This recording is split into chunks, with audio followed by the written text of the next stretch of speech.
Well, hello and good morning, friends. Welcome. It's West Tennessee Dave. We're live to you on Twitch this morning. Good to see you at 6:33 in the morning, Tuesday morning.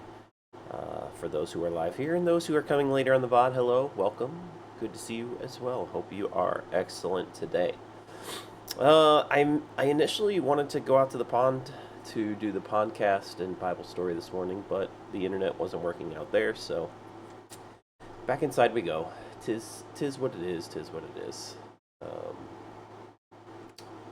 that's it. What are we here to do? We're here to read. And today we're going to finish the book of Second Chronicles. So this is going to be the end of the story of the king's dynasties before they get captured again. So we've been in this back and forth with some good kings and some bad kings, and the storyline is coming towards its end. But we're gonna have some good moments here at the end. So let's finish this section strong, and we're gonna get into some brand new territory when we start back up again on Friday. So, hello, Asila. Good to see you. Welcome. Hi.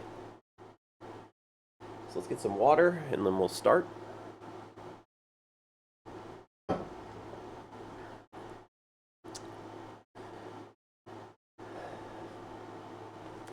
Hezekiah was 25 years old when he became king of Judah, and he reigned in Jerusalem 29 years. His mother was Abijah, the daughter of Zechariah. He did what was pleasing in the Lord's sight, just as his ancestor David had done. In the very first month of the first year of his reign, Hezekiah reopened the doors of the temple of the Lord and repaired them.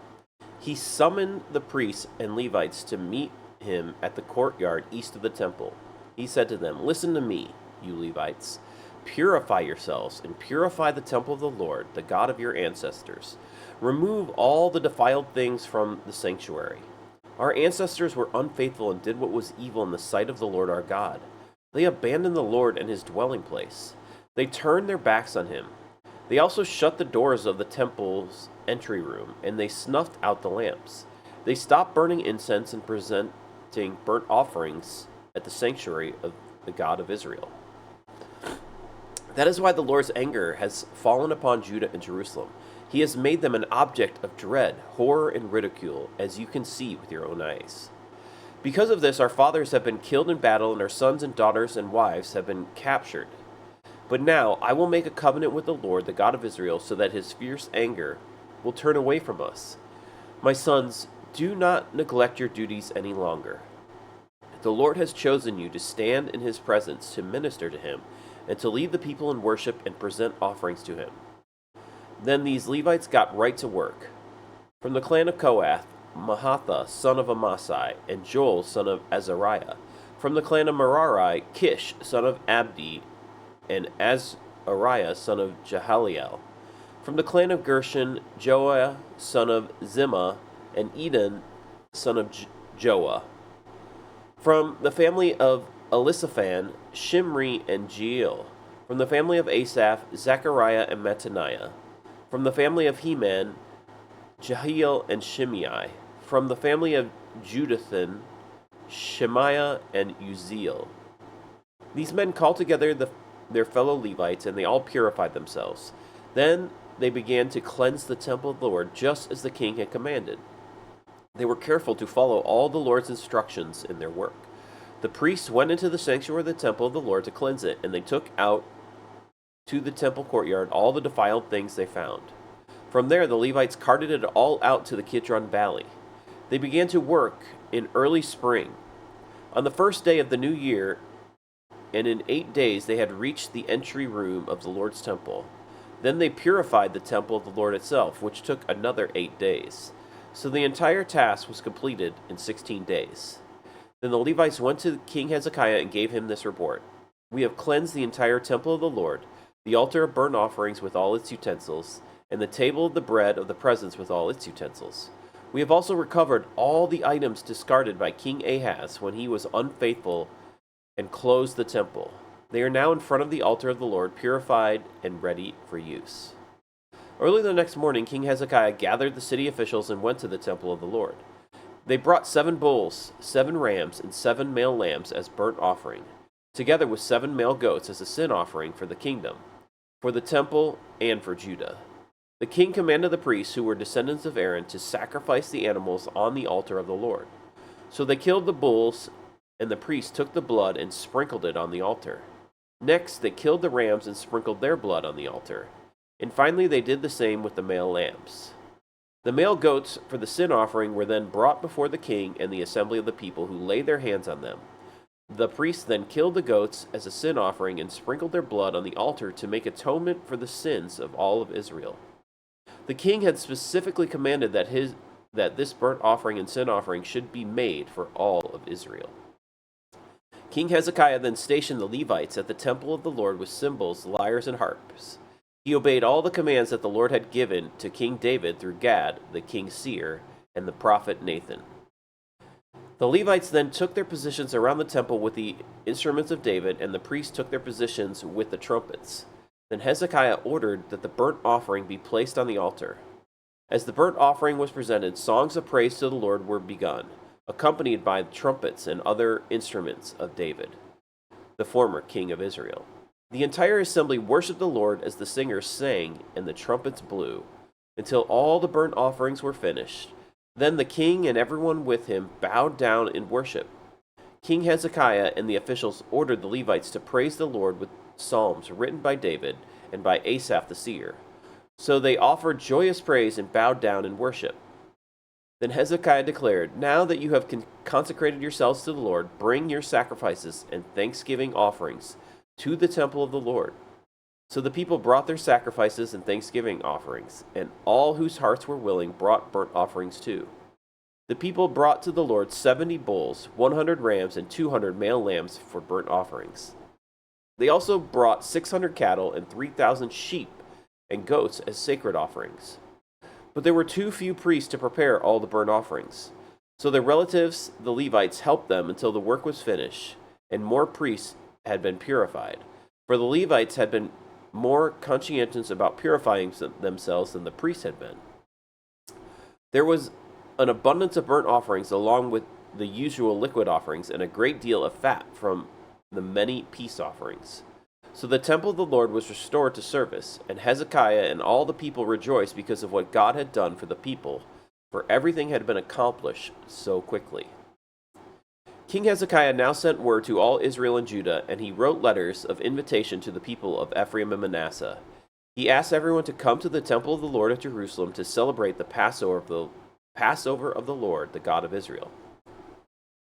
The king, his officials, and all the community of Jerusalem decided to celebrate Passover a month later than usual.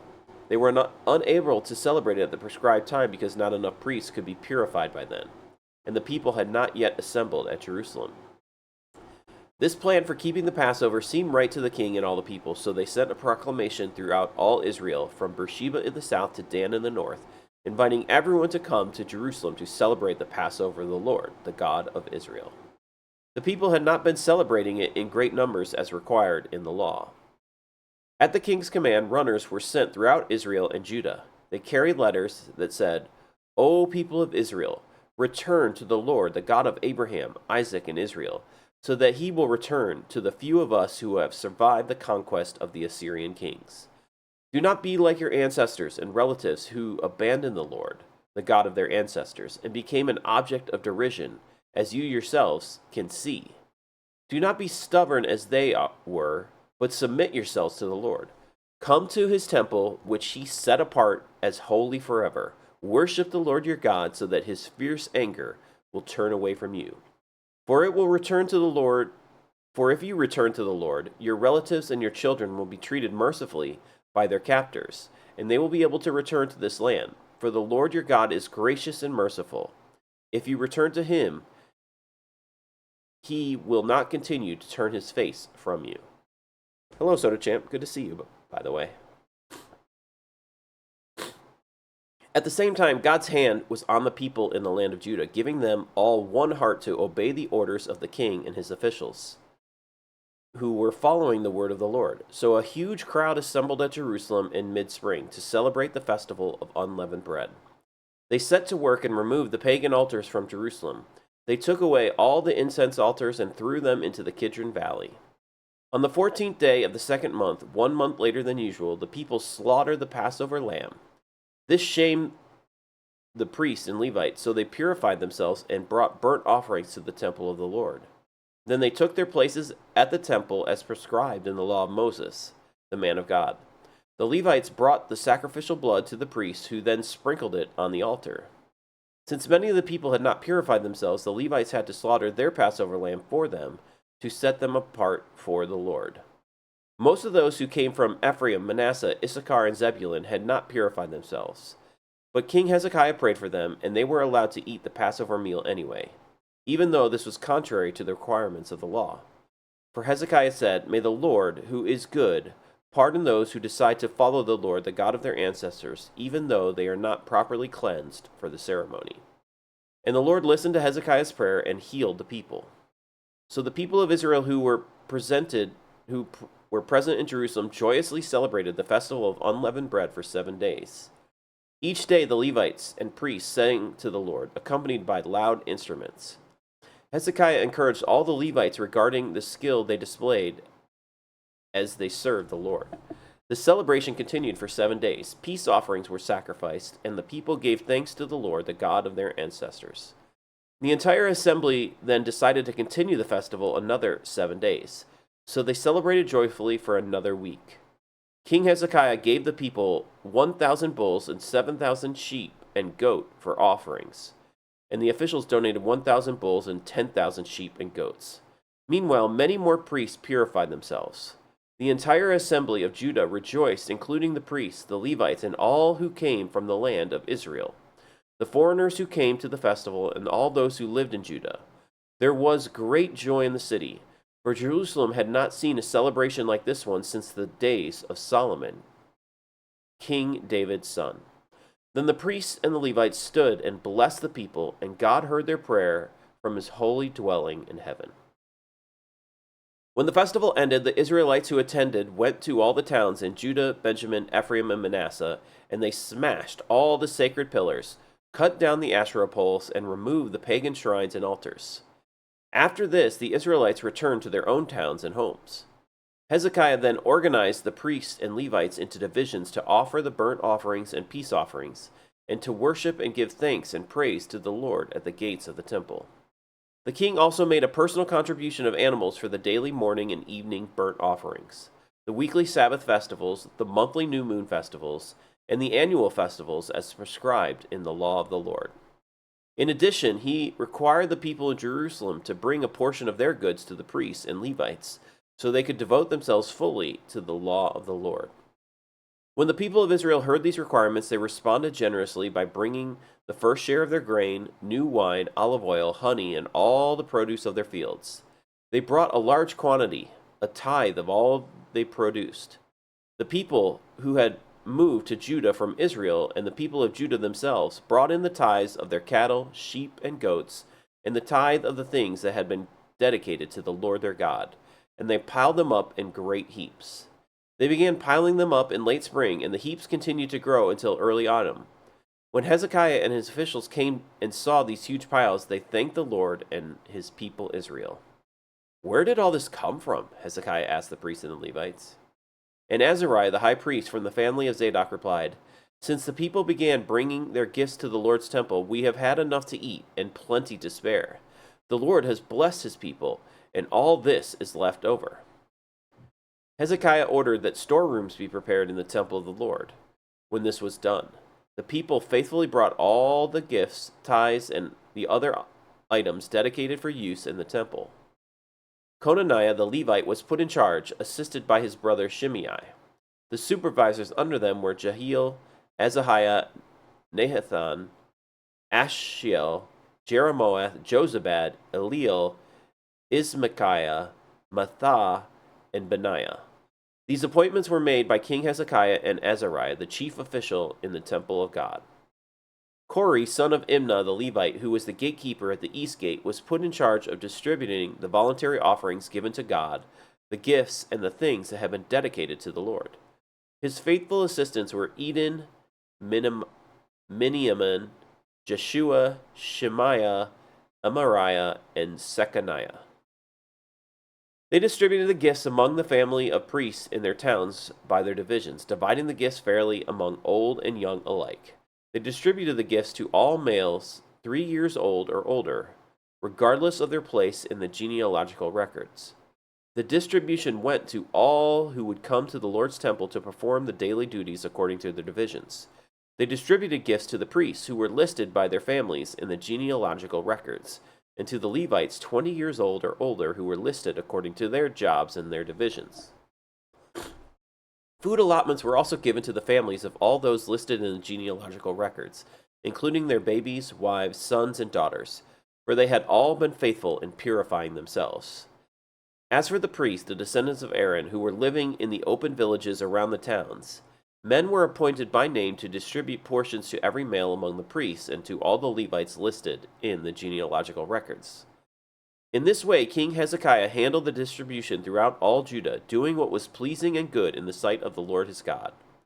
In all that he did in the service of the temple of God and in his efforts to follow God's laws and commands, Hezekiah sought his God wholeheartedly. As a result, he was very successful. After Hezekiah had faithfully carried out this work, King Sennacherib of Assyria invaded Judah. He laid siege to the fortified towns, giving orders for his army to break through their walls.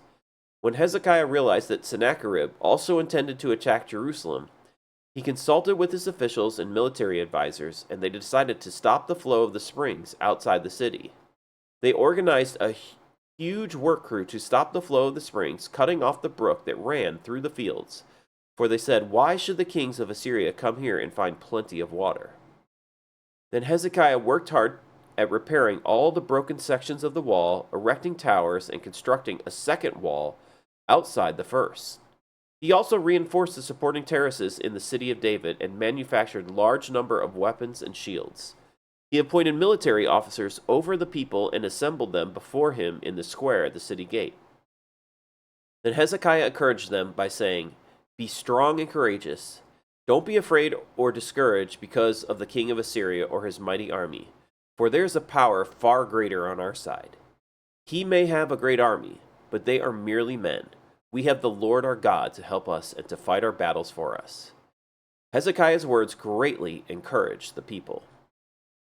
While King Sennacherib of Assyria was still besieging the town of Lachish, he sent his officers to Jerusalem with this message for Hezekiah and all the people in the city. This is what King Sennacherib of Assyria says: "What are you trusting in that makes you think you can survive my siege of Jerusalem? Hezekiah has said, 'The Lord our God will rescue us from the king of Assyria.' Surely Hezekiah is misleading you, sentencing you to death by famine and thirst. Don't you realize that Hezekiah is the very person who destroyed all the Lord's shrines and altars? He commanded Judah and Jerusalem to worship only at the altar at the temple and to offer sacrifices on it alone. Surely you must realize what I and the other kings of Assyria before me have done to all the people of the earth. Were any of the gods of those nations able to rescue their people from my power? Which of their gods was able to rescue its people from the destructive power of my predecessors? What makes you think your God can rescue you from me? Don't let Hezekiah deceive you. Don't let him fool you like this. I say it again, no God of any nation or kingdom has ever yet been able to rescue his people from me or my ancestor. How much less will your God rescue you from my power?" And Sennacherib's officers further mocked the Lord God and his servant Hezekiah, heaping insult upon insult. The king also sent letters scorning the Lord, the God of Israel. He wrote, "Just as the gods of all the other nations failed to rescue their people from my power, so the God of Hezekiah will also fail." The Assyrian officials who brought the letters shouted this in Hebrew to the people gathered on the walls of the city, trying to terrify them so it would be easier to capture the city. These officers talked about the God of Jerusalem as though he were one of the pagan gods made by human hands. Then King Hezekiah and the prophet Isaiah, son of Amoz, cried out in prayer to God in heaven. And the Lord sent an angel who destroyed the Assyrian army with all its commanders and officers. So Sennacherib was forced to return home in disgrace to his own land. And when he entered the temple of his God, some of his own sons killed him there with the sword. That is how the Lord rescued Hezekiah and the people of Jerusalem from King Sennacherib of Assyria and from all the others who threatened them. So there was peace throughout the land. From then on, King Hezekiah became highly respected among all the surrounding nations, and many gifts for the Lord arrived at Jerusalem, with valuable presents for King Hezekiah too. About that time, Hezekiah became deathly ill. He prayed to the Lord, who healed him and gave him a miraculous sign. But Hezekiah did not respond appropriately to the kindness shown him, and he became proud. So the Lord's anger came against him and against Judah and Jerusalem. Then Hezekiah humbled himself and repented of his pride, as did the people of Jerusalem. So the Lord's anger did not fall on them during Hezekiah's lifetime. Hezekiah was very wealthy and highly honored. He built special treasury buildings for his silver, gold, precious stones, and spices, and for his shields and other valuable items. He also constructed many storehouses for his grain, new wine, and olive oil, and he made many stalls for his cattle and pens for his flocks of sheep and goats. He built many towns and acquired vast flocks and herds, for God had given him great wealth. He blocked up the upper spring of Gihon and brought the water down through a tunnel to the west side of the city of David. And so he succeeded in everything he did. However, when ambassadors arrived from Babylon to ask about the remarkable events that had taken place in the land, God withdrew from Hezekiah in order to test him and to see what was really in his heart. The rest of the events in Hezekiah's reign and the acts of devotion are recorded in the vision of the prophet Isaiah, son of Amoz, which is included in the book of the kings of Judah and Israel. When Hezekiah died, he was buried in the upper area of the royal cemetery, and all of Judah and Jerusalem honored him at his death. At this, and his son Manasseh became the next king. Manasseh was 12 years old when he became king, and he reigned in Jerusalem 55 years. He did what was evil in the Lord's sight. Good morning, Knox. Hi. Yep, 69th Bible story. He did what was evil in the Lord's sight, following the detestable practices of the pagan nations that the Lord had driven from the land ahead of the Israelites. He rebuilt the pagan shrines his father Hezekiah had broken down. He constructed altars for the images of Baal and set up Asherah poles. He also bowed before all the powers of heavens and worshipped them. He built pagan altars in the temple of the Lord, the place where the Lord had said, "My name will remain in Jerusalem forever." He built these altars for all the powers of the heavens in both courtyards of the Lord's temple. Manasseh also sacrificed his own sons in the fire in the valley of Ben Hinnom. He practiced sorcery, divination, and witchcraft, and he consulted with mediums and psychics. He did much that was evil in the Lord's sight, arousing his anger. Manasseh even took a carved idol he had made and set it up in God's temple, the very place where God had told David and his son Solomon, "My name will be honored forever in this temple and in Jerusalem, the city I have chosen from among all the tribes of Israel. If the Israelites will be careful to obey my commands, all the laws, decrees, and regulations given through Moses, I will not send them into exile from this land that I set aside for your ancestors." But Manasseh led the people of Judah and Jerusalem to do even more evil than the pagan nations that the Lord had destroyed when the people of Israel entered the land. The Lord spoke to Manasseh and his people, but they ignored all his warnings. So the Lord sent the commanders of the Assyrian armies, and they took Manasseh prisoner. They put a ring through his nose, bound him in bronze chains, and led him away to Babylon. But while in deep distress, Manasseh sought the Lord his God and sincerely humbled himself before the God of his ancestors. And when he prayed, the Lord listened to him and was moved by his request. So the Lord brought Manasseh back to Jerusalem and to his kingdom. Then Manasseh finally realized that the Lord alone is God. After this, Manasseh rebuilt the outer wall of the city of David, from west of Gihon Spring in the Kidron Valley to the Fish Gate, and continuing around the hill of Ophel. He built the wall very high, and he stationed his military officers in all the fortified towns of Judah. Manasseh also removed the foreign gods and the idol from the Lord's temple. He tore down all the altars he had built on the hill where the temple stood, and all the altars that were in Jerusalem, and he dumped them outside the city. Then he restored the altar of the Lord and sacrificed peace offerings and thanksgiving offerings on it. He also encouraged the people of Judah to worship the Lord, the God of Israel. However, the people still sacrificed at the pagan shrines, though only to the Lord their God. Good morning, Cheese. Good to see you. The rest of the events of Manasseh's reign, his prayer to God, and the words the seers spoke to him in the name of the Lord, the God of Israel, are recorded in the books of the kings of Israel. Manasseh's prayer, the account of the way God answered him, and an account of all his sins and unfaithfulness are recorded in the record of the seers. It includes a list of the locations where he built pagan shrines and set up Asherah poles and idols before he humbled himself and repented. When Manasseh died, he was buried in his palace. Then his son Amon became the next king. Amon was 22 years old when he became king, and he reigned in Jerusalem 2 years. He did what was evil in the Lord's sight, just as his father Manasseh had done. He worshipped and sacrificed to all the idols his father had made. But unlike his father, he did not humble himself before the Lord. Instead, Amon sinned even more. Then Amon's own officials conspired against him and assassinated him in his palace. But the people of the land killed all those who had conspired against King Amon, and they made his son Josiah the next king. Josiah was 8 years old when he became king, and he reigned in Jerusalem 31 years. He did what was pleasing in the Lord's sight and followed the example of his ancestor David. He did not turn away from doing what was right. During the 8th year of his reign, while he was still young, Josiah began to seek the God of his ancestor David. Then in the 12th year he began to purify Judah and Jerusalem, destroying all the pagan shrines, the Asherah poles, and the carved idols and cast images. He ordered that the altars of Baal be demolished, and that the incense altars which stood above them be broken down. He also made sure that the Asherah poles, the carved idols, and the cast images were smashed and scattered over the graves of those who had sacrificed to them. He burned the bones of the pagan priests on their own altars, and so he purified Judah and Jerusalem. He did the same thing in the towns of Manasseh, Ephraim, and Simeon, even as far as Naphtali, in the regions all around them.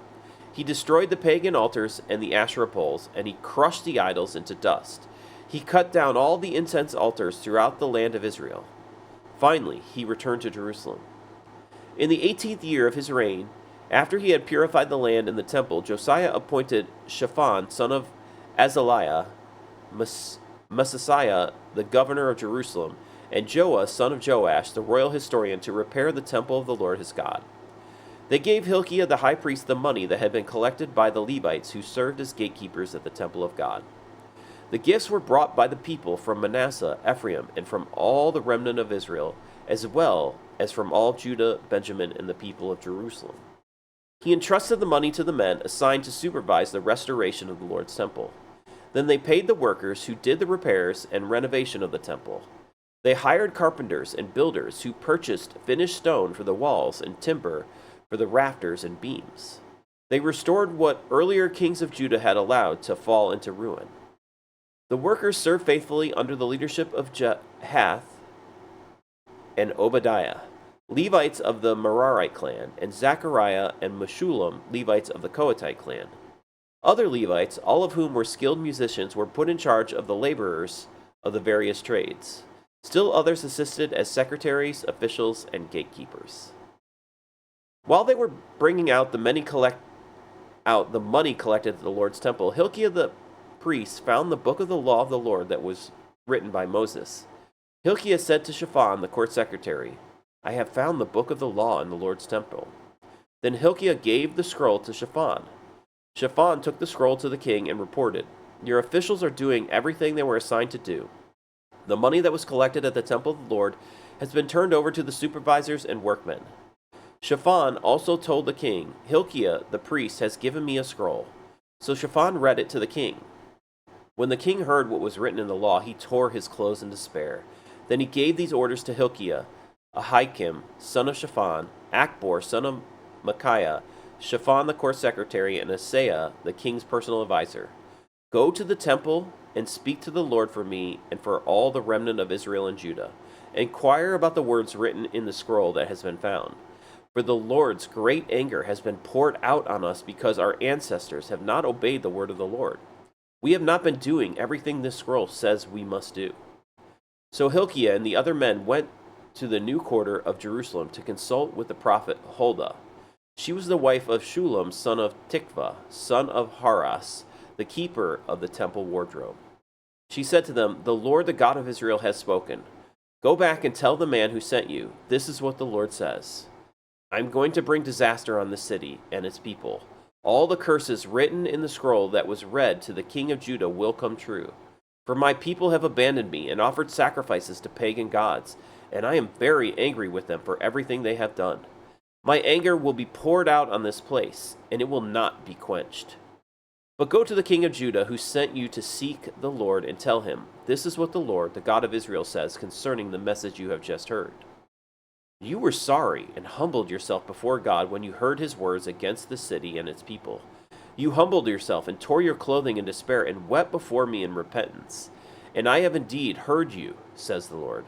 So I will not send the promised disaster until after you have died and been buried in peace. You yourself will not see the disaster I am going to bring on this city and its people." So they took her message back to the king.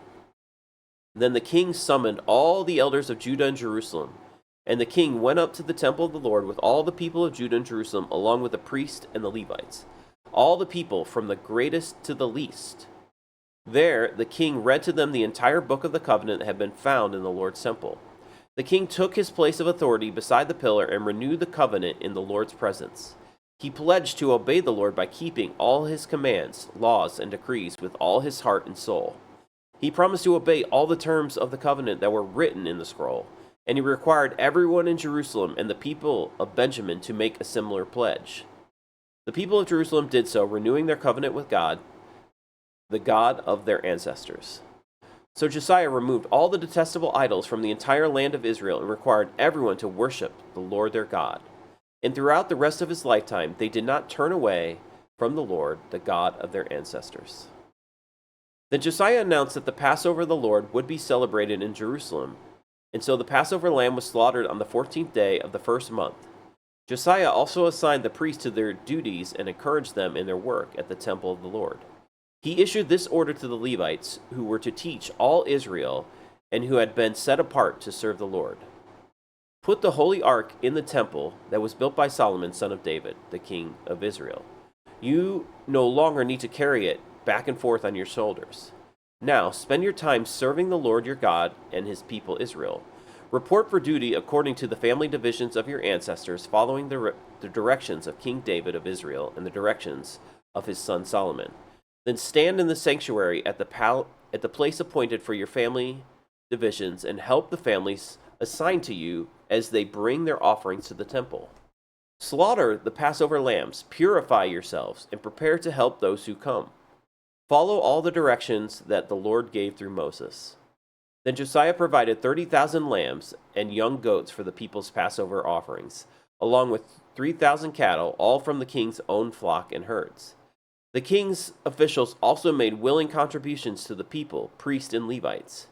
Hilkiah, Zechariah, and Jehiel, the administrator of God's temple, gave the priests 2,600 lambs and young goats and 300 cattle as Passover offerings. The Levite leaders, Kohaniah and his brother Shemaiah and Nethanel, as well as Hashabiah, Jael, and Jozabad, gave 5,000 lambs and young goats and 500 cattle to the Levites for their Passover offerings. When everything was ready for the Passover celebration, the priests and the Levites took their places, organized by their divisions, as the king had commanded. The Levites then slaughtered the Passover lambs and presented the blood to the priest, who sprinkled the blood on the altar while the Levites prepared the animals. They divided the burnt offerings among the people by their family groups, so they could offer them to the Lord as prescribed in the book of Moses. They did the same with the cattle. Then they roasted the Passover lamb as prescribed, and they boiled the holy offerings in pots, kettles, and pans, and brought them out quickly so the people could eat them. Afterward, the Levites prepared the Passover offerings for themselves and for the priests, the descendants of Aaron, because the priests had been busy from morning till night offering the burnt offerings and the fat portions. The Levites took responsibility for all these preparations. The musicians, descendants of Asaph, were in their assigned places, following the commands that had been given by David, Asaph, Heman, and Jeduthun, the king's seer. The gatekeepers guarded the gates and did not need to leave their posts of duty, for their Passover offerings were prepared for them by their fellow Levites. The entire ceremony for the Lord's Passover was completed that day. All the burnt offerings were sacrificed on the altar of the Lord, as King Josiah had commanded. All the Israelites present in Jerusalem celebrated the Passover and the festival of unleavened bread for 7 days. Never since the time of the prophet Samuel had there been such a Passover. None of the kings of Israel had ever kept a Passover as Josiah did, involving all the priests and Levites, all the people of Jerusalem, and all the people from all over Judah and Israel. This Passover was celebrated in the 18th year of Josiah's reign. After Josiah had finished restoring the temple, King Necho of Egypt led his army up from Egypt to do battle at Carchemish on the Euphrates River, and Josiah and his army marched out to fight him. But King Necho sent messengers to Josiah with this message: "What do you want with me, King of Judah? I have no quarrel with you today. I am on my way to fight another nation, and God has told me to hurry. Do not interfere with God, who is with me, or he will destroy you." But Josiah refused to listen to Necho, to whom God had indeed spoken, and he would not turn back. Instead, he disguised himself and led his army into battle on the plain of Megiddo. But the enemy archers hit King Josiah with their arrow and wounded him. He cried out to his men, "Take me from the battle, for I am badly wounded." So they lifted Josiah out of his chariot and placed him in another chariot. Then they brought him back to Jerusalem, where he died. He was buried there in the royal cemetery, and all Judah and Jerusalem mourned for him. The prophet Jeremiah composed funeral songs for Josiah, and to this day choirs still sing these sad songs about his death. These songs of sorrow have become a tradition and are recorded in the Book of Laments. The rest of the events of Josiah's reign and his acts of devotion carried out according to what was written in the law of the Lord, from beginning to end, are all recorded in the books of the kings of Israel and Judah. Then the people of the land took Josiah's son Jehoahaz and made him the next king in Jerusalem. Jehoahaz was 23 years old when he became king, and he reigned in Jerusalem 3 months. Then he was deposed by the king of Egypt, who demanded that Judah pay 7,500 pounds of silver and 75 pounds of gold as tribute. The king of Egypt then installed Eliakim, the brother of Jehoahaz, as the next king of Judah and Jerusalem, and he changed Eliakim's name to Jehoiakim. Then Necho took Jehoahaz to Egypt as a prisoner. Jehoiakim was 25 years old when he became king, and he reigned in Jerusalem 11 years. He did what was evil in the sight of the Lord his God. Then King Nebuchadnezzar of Babylon came to Jerusalem and captured it, and he bound Jehoiakim in bronze chains and led him away to Babylon. Nebuchadnezzar also took some of the treasuries from the temple of the Lord and placed them in his palace in Babylon. The rest of the events in Jehoiakim's reign, including all the evil things he did and everything found against him, are recorded in the books of the kings of Israel and Judah. Then his son Jehoiachin became the next king. Jehoiachin was 18 years old when he became king, and he reigned in Jerusalem 3 months and 10 days. Jehoiachin did what was evil in the Lord's sight. In the spring of the year, King Nebuchadnezzar took Jehoiachin to Babylon. Many treasures from the temple of the Lord were also taken to Babylon at the time. And Nebuchadnezzar installed Jehoiachin's uncle Zedekiah as the next king in Judah and Jerusalem. Zedekiah was 21 years old when he became king, and he reigned in Jerusalem 11 years. But Zedekiah did what was evil in the sight of the Lord his God, and he refused to humble himself when the prophet Jeremiah spoke to him directly from the Lord. He also rebelled against King Nebuchadnezzar, even though he had taken an oath of loyalty in God's name. Zedekiah was a hard and stubborn man, refusing to turn to the Lord, the God of Israel. Likewise, all the leaders of the priests and the people became more and more unfaithful. They followed all the pagan practices of the surrounding nations, desecrating the temple of the Lord that had been consecrated in Jerusalem. The Lord, the God of their ancestors, repeatedly sent his prophets to warn them, for he had compassion on his people and his temple.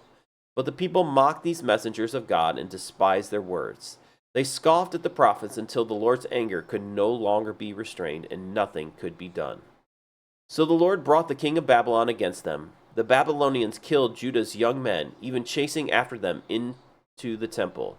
They had no pity on the people, killing both young men and young women, and the old and infirm. God handed all of them over to Nebuchadnezzar.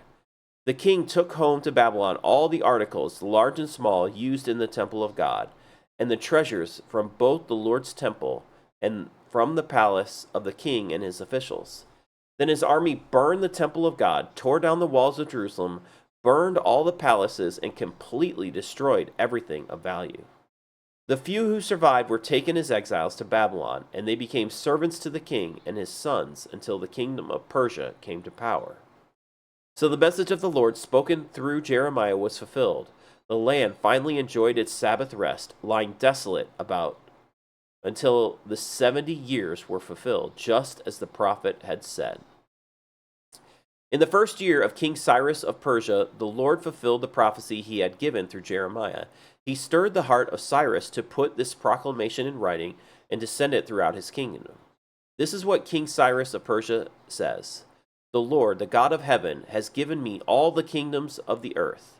He has appointed me to build him a temple at Jerusalem, which is in Judah. Any of you who are his people may go there for this task, and may the Lord your God be with you. Okay. So we have finished the book of 2 Chronicles. And as we said, this was basically a retelling of the kingdom of Judah and its success, its failures, its kings, what happened, how they got deposed of from the land, how Nebuchadnezzar eventually comes and takes them away. And then at the very end there, we get the inklings of where we actually are in the story, which is the Babylonian Empire has fallen to the, what is this? The Persian Empire now is now in charge of the land. They have taken over. And this took 70 years. So for 70 years, the people of Judah and whatever remnant of Israel was left were all taken to Babylon. The kingdom was intermingled. That's what they do in empire building. They take people away from their land. They put them in a different land. And they try to get people loyal to the new empire. That's just how empires work. But people from this day, and this is 70 years, right? So you're talking 2 to 3 generations of people here, still desired to go back to their homeland. So there is this there's this hope that these people had, because there was this prophecy by Jeremiah that, look, we're going to get taken away. Everything is going to get destroyed. He gave this prophecy before it happened, and we're going to be taken captives. But God has said, go there, do well, live in that area that you're being led as captives to, do your best there, have children, have families, but still teach them about these things, because I'm going to prosper you there, and then one day you're going to get to come back. And this is the day when King Cyrus of Persia says, you guys can go back. Now, why did we get to this place in the first place? Why did the empires of Babylon come and destroy the kingdom of Judah? Well, you see this story here just before. Hezekiah, one of the first kings we read about today, goes through the land and purifies it. I mean, he does an amazing job. And then the next king, his own son, it's so stark. It's just such a stark reality that you see your dad, the king, ruling well, the kingdom is doing well, and you get appointed king after he passes, and you just go back to the old ways. It's such a lesson for us of when you see a system in place that's working well, and you see somebody rule well over a group, and then they're gonna step away and you're gonna step in, right? So often people we're like, well, we have to show our power and strength, we're gonna do things differently, versus look, why don't we just keep building on the good things that were going before us? Like, Dad was doing a great job. Did we just not have a good enough relationship with Dad? Like, why do we think we need to do things so differently to accomplish the goal? But we see that with Manasseh. He brings back all the altars that his dad basically had destroyed. He builds more shrines. He sacrifices his own kid in the fire. I mean, it is dark. He goes to every dark source of info that could happen, right? That's what Soda Champ said. Like, what why do we go to all this stuff when God's been on our side doing these things, set us at peace? And it's like, well, let's just go worship every other god that's around us. And man, it's just, this message is just so pertinent to today's society just as much, and to our own lives. Why do we want everything? And if you look at our culture in America, I mean, it sometimes is no different. We are trained to want everything. We are trained by advertising, by society, that we don't have enough. You should want what your neighbor has, right? And the concept just leads to this discontentment. And in discontentment, our society does pretty well because of it. Our society does so well because we have trained people to look at discontentment. And it has only become more exacerbated by social media. You know, we long to have a more beautiful girlfriend, or we desire to have a more beautiful body, or we desire to be strong and fit, or we desire to have the cool car, or we desire to win a great poker tournament like somebody else. It's like, it just trains us to be jealous of others, to envy others in what they have or what they accomplish. Because if we're discontent enough, it hopes to lead to us working so hard to try to get what somebody else has. And the more we try to accumulate and acquire, the better our capitalistic economy works. But here, when you see the reforms taking place, okay, you see this, and it looks kind of gory, right? You see this sacrificing of all these cattle, sheep, goats. And it's hard in our today's society to kind of maybe understand that. But, I mean, goats, sheep, cattle, they're sacrificed all the time. We eat lots of meat in our society. Like, they're put to the slaughtering block, right? But these people here are doing this as an offering to God. They're showing, look, our dependence is not on how many cattle we can acquire and manage and steward. It's like, our dependence is on you, God. We don't need everything. We need you. So you see that as the backbone when they try to restore order and then set up these offerings. Like, man, we need you before any of these other things. And so the same heart message is inviting us into this storyline in our day and age. It's like, what are we willing to sacrifice? What are we willing to not partake in order to really love, know, serve God? What if it's just for our own benefit too? What if it's just for our own human existence benefit to not pine after everything in the world that's out there? to not pine after every video game, to not pine after every TV series or streaming service or sports event, right? To just say, you know what? Like, I'm content with what I have in my life.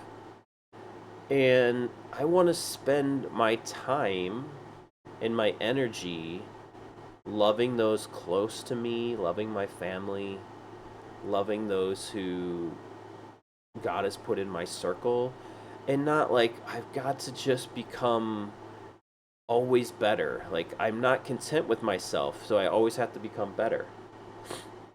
Well, just what if you're like, okay, with God on my side, I am pretty much good. I'm at a good place, right? And if he wants me to change, we'll change some. But I want to be present and have time, space, energy, and resources available for God and his kingdom. And not just for my own. And so that's what we see as the presentation in these stories. We can chase after everything and make sure that we try to worship every god and try to make sure we get all the knowledge in the world, but it's just going to leave us kind of empty.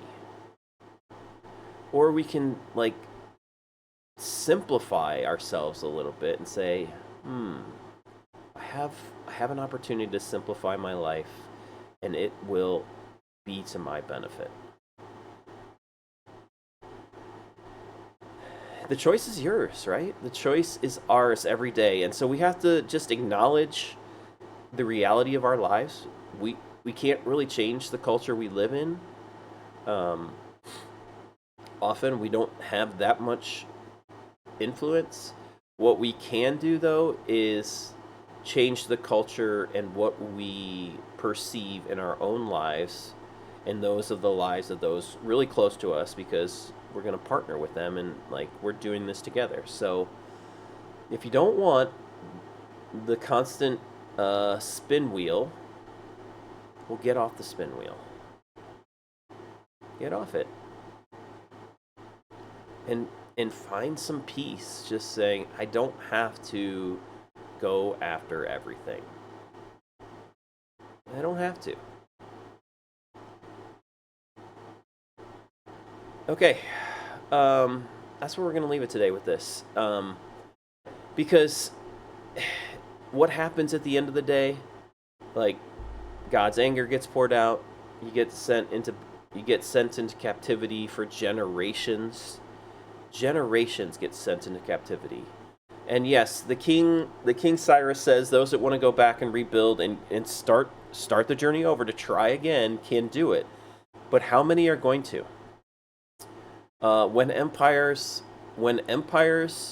rule and reign and assimilate you into their culture, you then generally start to become patriotic to their culture, their way of doing life. And so if you don't remember a different way, or it's not presented to you that there's a possibility of a different way, you're just going to like the one you're in.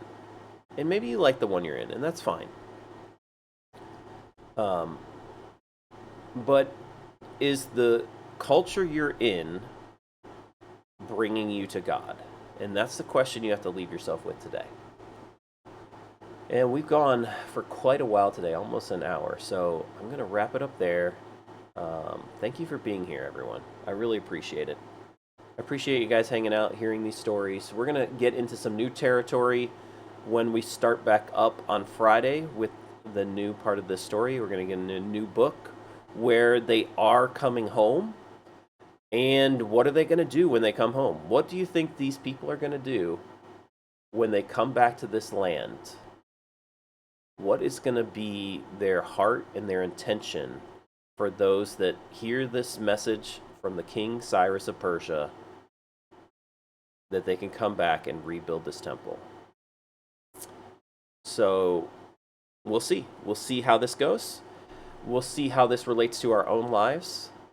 And yeah, it's going to be a great journey. So thanks for being here. Thanks for listening. I will be back tomorrow evening for a poker session, and we'll be back on Friday morning for our next Bible story, the 70th one. So 70 years right after. It's kind of perfect timing. So thanks for being here. Love you guys.